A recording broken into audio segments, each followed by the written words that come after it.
Big பாஸ்ல இருந்து நான் வெளியே வந்திருந்தாலும் எனக்கு 10 ரூபாய் கூட தரதுக்கு ஆள் இல்ல அப்படின்னு சொல்லி ரம்யா ஜோ என்ன சொல்லியிருக்காங்கன்னு தெரியுமா? பிக் பாஸ் நிகழ்ச்சியில கலந்துக்கிட்டாங்க. 75 நாள் பக்கம் வீட்டுக்குள்ள வந்து அவங்களும் இருந்தாங்க. ஒரு 2 வாரத்துக்கு முன்னாடி வந்து எவிக்ட் ஆகி வெளியே வந்துட்டாங்க.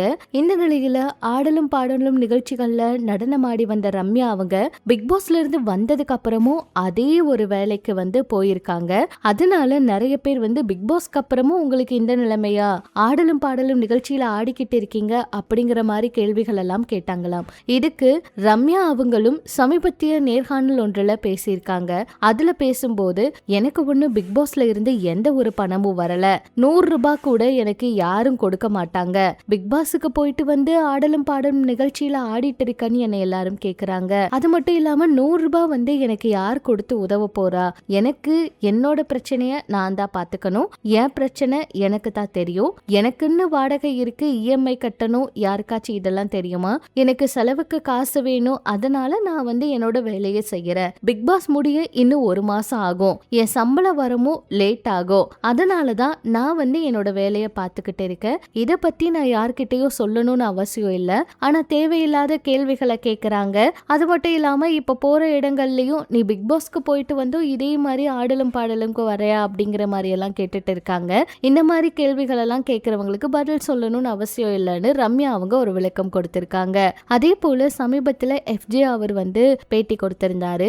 அந்த பேட்டியில அவர்கிட்ட வந்து பார்வதி கமருதீன் லவ் உண்மையானு கேட்டதுக்கு அது வந்து உண்மை மாதிரி எனக்கு தெரியல அப்படிங்கிற மாதிரியும் சொன்னாரு. அதுக்கப்புறம் யாரு வின் பண்ணுவாங்கன்னு நினைக்கிறீங்க அப்படிங்கிற கேள்வி எல்லாம் கேட்டாங்க.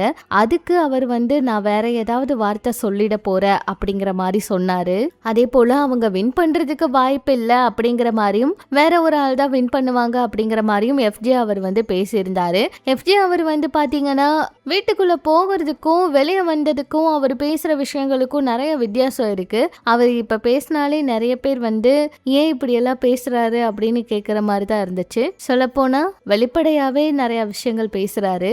அவர்கிட்டயும் நிறைய கேள்விகள் கேட்டிருந்தாங்க. அது எல்லாத்துக்குமே பதில் சொல்லியிருந்தாரு. எது எப்படியோ இந்த வாரம் முழுக்க ஃபேமிலி டாஸ்க், அடுத்து பார்வதி அவங்க வீட்டுல இருந்து எப்ப வீட்டுக்குள்ள வருவாங்கங்கிற எதிர்பார்ப்பு அதிகமா இருக்கு. ஏன்னா அவங்க 24 மணி நேரம் வீட்டுக்குள்ள தங்குறது மட்டும் இல்லாம கமருதீன் அவர்கிட்ட என்ன சொல்ல போறாங்க அப்படிங்கறதும் இருக்கு. சோ என்ன நடக்க போகுதுன்னு வெயிட் பண்ணி பார்க்கலாம். பார்வதி கமருதீன் லவ் தொடருமா இல்ல பிக் பாஸ் வீட்டுக்குள்ளேயே முடிய போகுதாங்கிறத இந்த வாரம் தான் உறுதியாக்கவே முடியும். இதை பத்தி உங்களோட கருத்துக்களை சொல்லுங்க.